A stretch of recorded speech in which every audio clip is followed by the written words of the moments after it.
Hey everyone, I hope you're having or had an amazing day and welcome back to Theonopolis. So today we are finishing up the ride, doing the detailing and the nature, starting off with a fence. Because I wanted to have that more prison-like feel, which these, well, they're actually portcullises, but I mean, they look great as fences, so why not? But also with this fence, I didn't want to completely envelop it, just, having slight hints of it.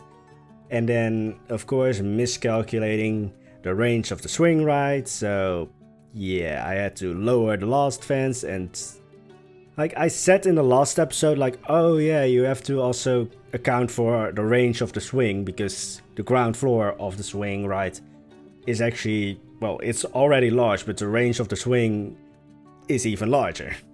So I had to account quickly for that, but then we move on to something a little bit more important than the fence, which is more of a reference to the actual story, because right now the only references to the story is like the prison vibe and, well, the ride itself, because it's a swing ride.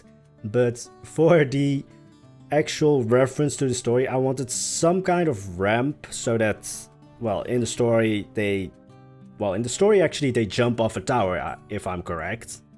Might be incorrect, but that's what I last heard, so I'm going to go with that. But of course, the towers that we've built so far aren't really large enough, or not, in proper view, as I would say, for a proper reference to that, well, jumping off part. So I wanted to have a ramp so that if the story or legend happens, this would be maybe the place where they jumped off from.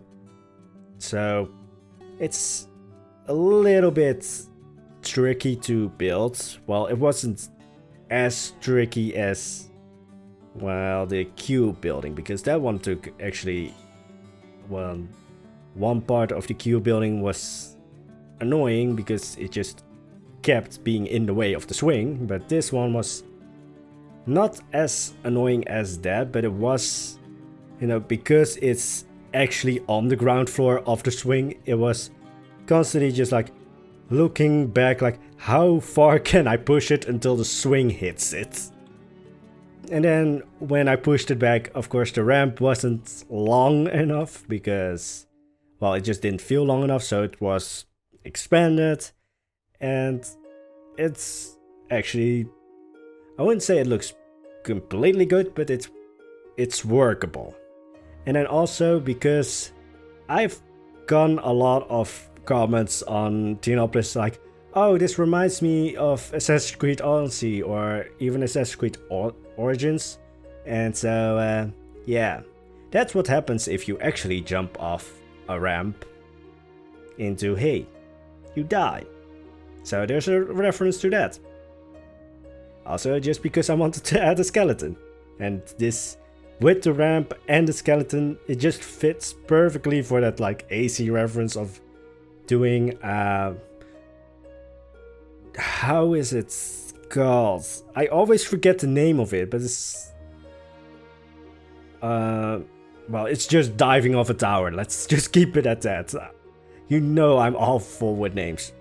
Or if you're new here, yeah, I'm awful with names.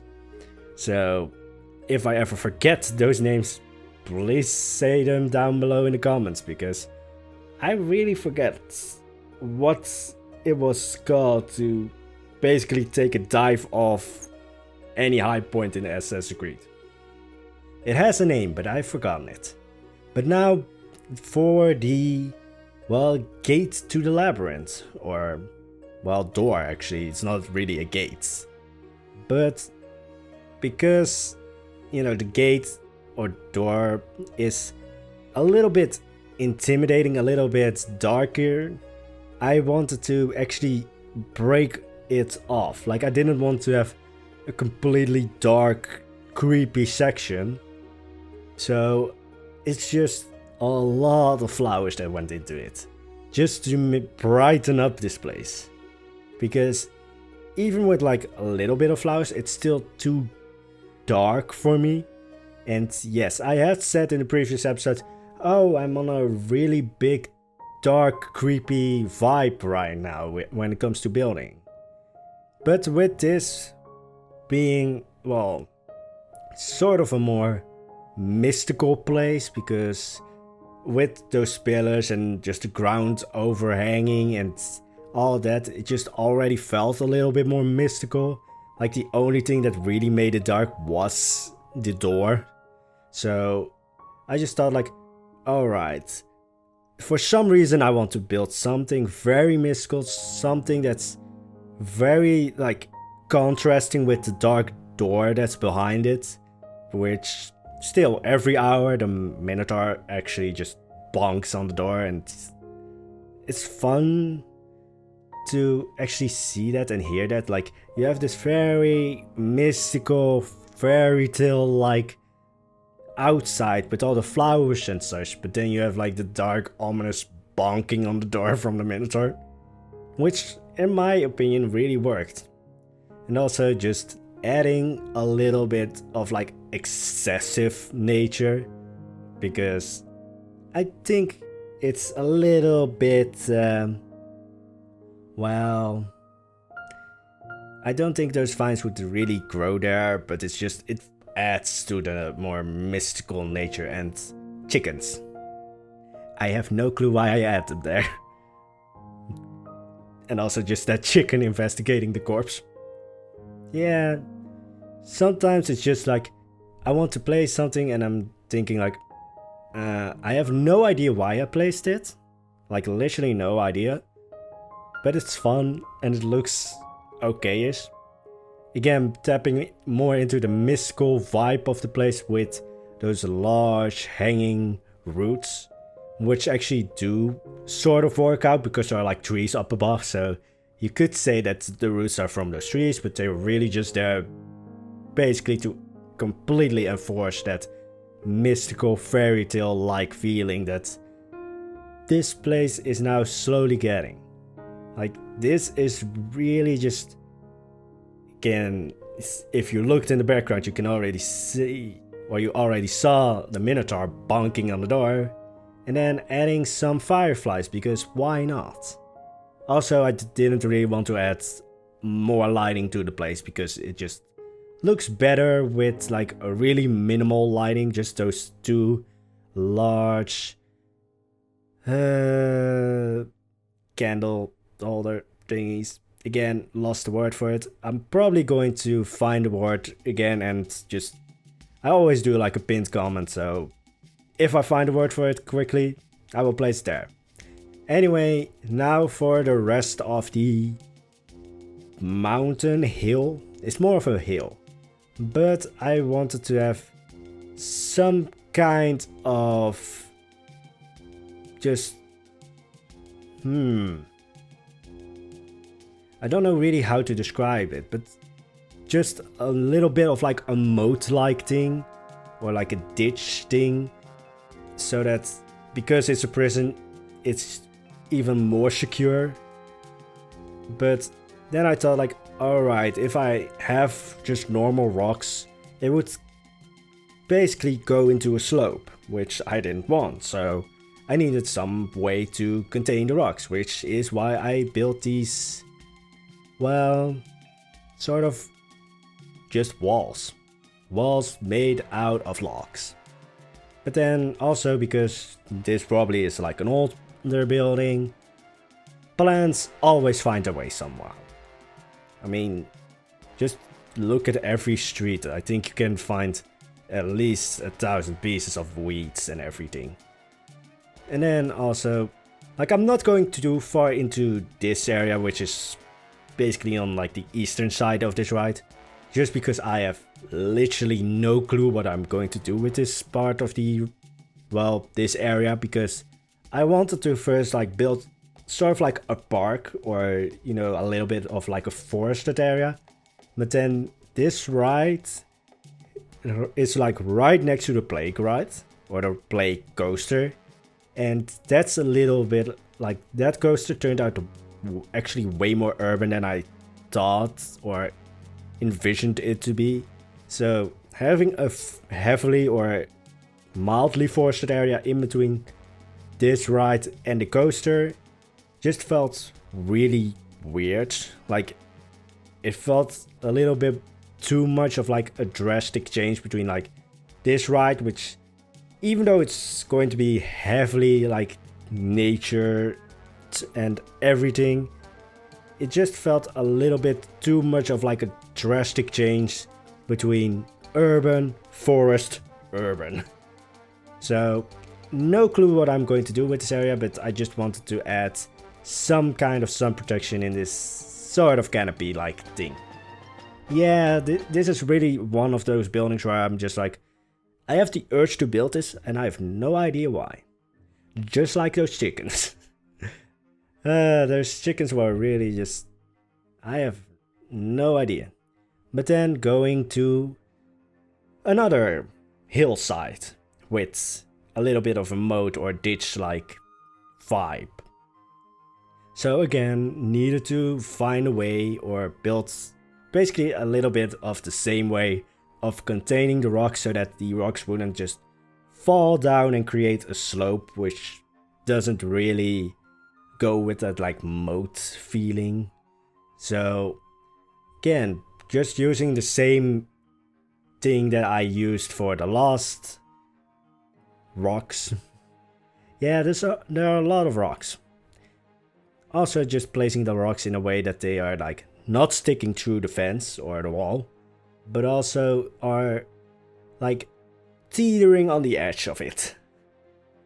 But also placing rocks beneath it so that the wall actually has like somewhat of like a place where it's structurally sound. Because of course if you have a wall like this and you have like dirt where it's like sticking into the ground and then rocks above, like if it's just loose dirt, that wall is going to come down. Those rocks are way heavier than what the wall can bear then. But back to just this area. If you looked closely, you can just see one gibbet standing there, which I have left from the previous episode and I've not removed yet. But again, using the same technique as for the other wall and rock area, just adding a lot of like shrubbery, and also this dahlia flower is probably like the national or like just national flower of Theonopolis. Like it's everywhere. I just like how it looks. So I think like this dahlia flower in Theonopolis is pretty much like a weed. It's just like it's everywhere. They can't contain it. So yeah, it turned out pretty nice. But for this area I wanted a little bit of like a garden area, because it's, as I said, it's in between the coaster and the swing ride, which is also quite of a thrill ride. So I wanted a little bit of like a peaceful area in between. Again, I already said like in between these areas, first I thought like, oh, let's add a forested area, which goes well with that like kind of more relaxing place in between two thrill rides. But yeah, this is just a small garden. It's not going to be a huge forested area.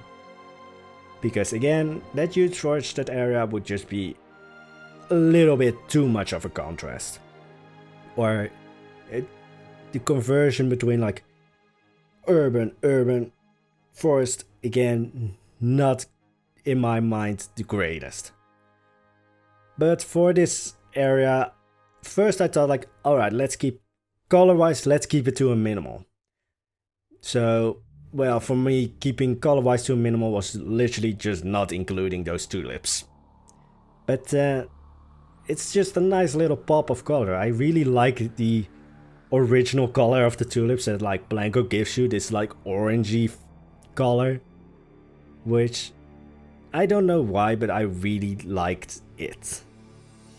But now back to the queue, because that's, well, I haven't built on that yet. The queue was basically just walls. But back to it, Again, placing down those fences just because, again, it's a little bit more of a prison vibe, especially with the points sticking up. I really like those fences, it's just that they are huge. Well, you can just hide them in other pieces, like they're, I think, half the size of like a normal basic wall.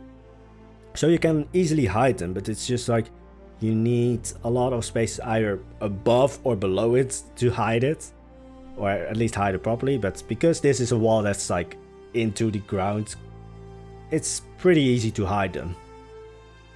But then for this canopy, again, I think this is still a canopy, but I might not be sure. If I'm wrong, yeah, Alia's probably going to tell me. But for this canopy, it was just hiding a bit of the sun, just adding like a covered area to the queue. And there's not much to it anymore for the queue. It's from now on adding one building below this canopy and the fence, just because that area was just empty. So there's not much more happening building wise in this ride. It's pretty much done from this point on. So I want to briefly talk about, well, what's going to happen in Theonopolis, because I still have not really the vibe to go back into the coaster or the water coaster, if you don't understand what I'm talking about. Which, I mean, I'm fine with leaving that for a little bit. So we're actually going back into, well, the other side of the park from, well, this side. So we're actually going to the entrance in the next episode, which is going to be next week. So yeah, I have a little bit of like a weekend scheduled in. But we're going back to the entrance because that's just, we've done so many things, but the entrance has just been like, it's there, we haven't done anything with it. I have, however, touched up like the sides of the park, adding like proper mountains. Actually, I needed to expand the park just so that I could actually mold terrain to what I wanted. But yeah, in the next episode we are going into the entrance, and I have something planned up for it.